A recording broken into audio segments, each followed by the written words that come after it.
بسم اللہ الرحمن الرحیم۔ السلام علیکم دوستو، اس چینل میں سب سے زیادہ پسند کی گئی نیوز اور واقعات میں آج آپ دیکھیں گے، لیکن اس سے پہلے اگر ہو سکے تو لائک اور سبسکرائب کا بٹن ضرور دبا لیں، شکریہ۔ گزشتہ 11 دنوں سے ٹھیک ٹھاک بے عزتی کروانے کے بعد اسرائیل نے جنگ بندی کی حامی بھر لی ہے۔ اسرائیل اور فلسطین کے درمیان لڑائی بندی کا امکان ظاہر کیا جا رہا ہے۔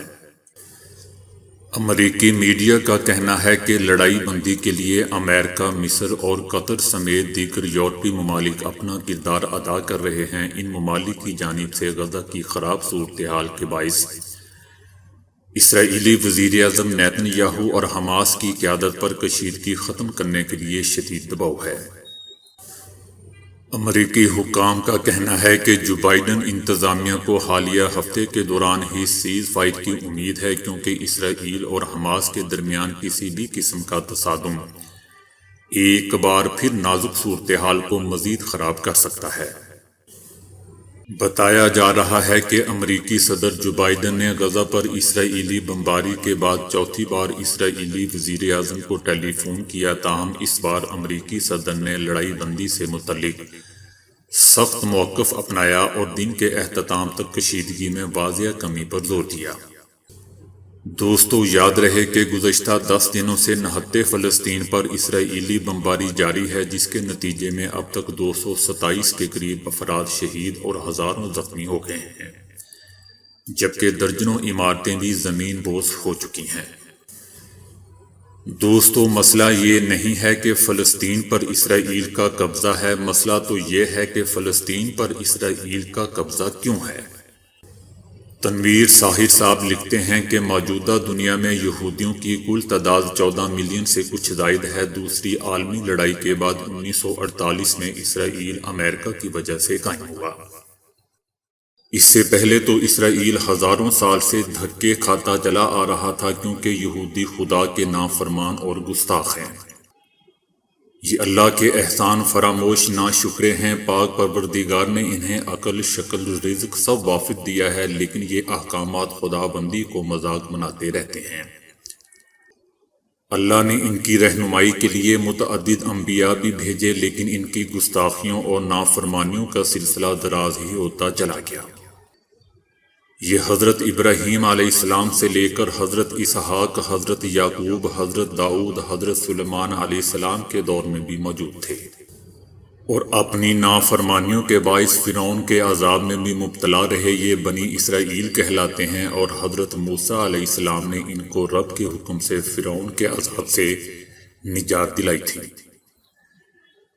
ان کی ہدایت کے لیے تورات نازل ہوئی، آسمان سے من و سلوہ بھی انہی کے لیے آتے رہے۔ حضرت عیسیٰ علیہ السلام کی بائبل انجیل بھی ان کی مذہبی کتابوں میں شمار ہوتی ہے۔ حتیٰ کہ قرآن کی سب سے بڑی اور پہلی سورہ بقرہ میں بھی رب کائنات بار بار انہی یہودیوں کو ہدایت دے رہا ہے کہ اے یعقوب کی اولاد، اے بنی اسرائیل، یاد کرو میرے وہ احسان۔ لیکن یہ ایسی احسان فراموش قوم ہے کہ خدا کے کسی نبی، کسی پیغمبر کے سمجھانے پر بھی راہ راست پر نہیں آئے۔ حضرت موسیٰ علیہ السلام بھی عبادت کے لیے گئے تو پیچھے سے بچھڑے کی پوجا شروع کرنے لگے، نبیوں پر الزام تراشیاں کرنے لگے۔ یہودی ہمیشہ خدائی احکامات کے برخلاف ہی چلتے رہے اور چلتے آ رہے ہیں۔ قرآن میں جگہ جگہ ان کی نافرمانیوں کی مثالیں موجود ہیں۔ خدا کے سخت منع کیے گئے سودی اور سرمایہ دارانہ نظام اب بھی ان کے معاشی رہنما ہیں۔ بیت المقدس 624 تک 13 سال مسلمانوں کا قبلہ اول رہا۔ نبوت کے 10ویں سال حضور اکرم صلی اللہ علیہ وآلہ وسلم خدا کے حکم سے مسجد حرم سے مسجد اقصیٰ تک لے جائے گئے، جہاں آپ صلی اللہ علیہ وآلہ وسلم نے انبیاء علیہ السلام کی امامت فرمائی۔ یہودی یروشلم میں اپنے مسیحا کی آمد سے قبل ہیکل سلیمانی تعمیر کرنا چاہتے ہیں۔ ان کا عقیدہ ہے کہ ان کا مسیحا دجال آ کر دنیا پر حکومت کرے گا، اور ہزاروں سال سے عذاب میں مبتلا یہودیوں کو نجات دلائے گا۔ صدیوں سے یہ ہیکل سلیمانی کی تعمیر کے لیے تن من دھن کی بازیاں نسل در نسل لگا رہے ہیں۔ اسرائیل بنانے کے لیے دنیا بھر کے یہودی جہاں جہاں موجود تھے فلسطین جا کر آباد ہونا انہوں نے اپنا مذہبی فریضہ قرار دے دیا۔ فلسطین جہاں یہودیوں کی آبادی صرف 8% تھی، آج یہودی فلسطین میں 92% ہیں اور نہتے فلسطینیوں پر ظلم و جبر کے پہاڑ توڑ رہے ہیں۔ متعدد مسلم عرب ممالک اسے باقاعدہ تسلیم کر چکے ہیں اور عرب خطے کے کچھ باسی ڈھکے چھپے الفاظ میں مسجد اقصی کو یہودیوں کا ہیکل سلیمانی ہی قرار دے دیتے ہیں۔ ہیکل سلیمانی کو حضرت سلیمان علیہ السلام نے خدا کی عبادت کے لیے تعمیر کیا تھا۔ حضرت سلیمان علیہ السلام کی وفات کے بعد 586 قبل مسیح میں عراقی بخت نصر نے ہیکل سلیمانی کو تباہ کر کے زمین بوس کر دیا تھا۔ کچھ صدیوں بعد یہودیوں نے دوبارہ تعمیر کیا تو رومی تیتوس نے ہیکل سلیمانی سمیت سارے شہر کو نیست و نابود کر دیا اور یہودیوں کو یروشلم سے ہی مار بھگا دیا۔ بنو اسماعیل نے اس جگہ پر مسجد اقصی کی تعمیر کی۔ حضرت عمر فاروق رضی اللہ تعالی عنہ کے دور میں مسلمانوں نے یروشلم فتح کر لیا۔ اس کے بعد فلسطین ترکی کی خلافت عثمانیہ کے آخر تک اس کا حصہ رہا۔ یہودی اپنے جس نجات دہندہ دجال کے انتظار اور تیاریوں میں ہیں، اس کا خاتمہ ہماری مذہبی روایات کے مطابق حضرت عیسیٰ علیہ السلام آ کر کریں گے۔ دجال کے پاس کوئی روحانی ماورئی طاقتیں نہیں ہوں گی، بلکہ تصور کیا جا سکتا ہے کہ وہ تمام جدید سائنسی ترقی کو کنٹرول کر رہا ہوگا، جس میں مریخ اور چاند پر موجود انسانی سائنسی خلائی اسٹیشن سے زمین پر موجود ایٹمی ہتھیاروں، جنگی طیاروں، میزائلوں کو آگ لگانا، کہیں مسلسل بارشیں برسانا، سمندری طوفان لانا، زمینی زلزلے پیدا کرنے کا تمام سائنسی سسٹم اس کے کنٹرول میں ہوگا۔ وہ فضائی آکسیجن بند کر کے لاکھوں انسانوں کو موت کے گھاٹ اتار سکے گا، جیسے آج انسان پتھر، مٹی، تانبے اور لوہے کے دور کے بعد انفارمیشن کے دور میں آ پہنچا ہے، جس میں تمام دنیاوی سسٹم گوگل پر چل رہے ہیں اور سارے گوگل کا کنٹرول اس کا سافٹ ویئر بنانے والے کے پاس ہے۔ دجال کے زمانے کے بعد انسان خیالاتی اشارے کے دور سے بھی آگے جا چکا ہوگا، جس میں انسان کسی دوسرے انسان سے رابطہ کرنے کا سوچے گا اور اس کا نمبر ڈائل ہو کر سامنے فضا میں لائیو پکچر آ جائے گی۔ دجال کی آمد تک پوری دنیا پر کفر چھا چکا ہوگا، کرۂ ارض پر کوئی اسلام کا نام لیوا موجود نہ ہوگا، اور پھر اس کے بعد اسلام اپنی اصل شکل میں بھرپور طریقے سے ابھرے گا اور ہمیشہ رہنے کے لیے پوری دنیا پہ چھا جائے گا۔ کینیڈا میں ایک شخص فیس ماسک کے بغیر ٹیکسی میں آ کر بیٹھ گیا اور ڈرائیور کے کہنے پر بھی ماسک پہننے سے انکار کر دیا، جس پر ڈرائیور نے اس شخص کی طرف سے فیس ماسک پہننے سے انکار کیے جانے پر اسے سیدھا پولیس اسٹیشن لے گیا۔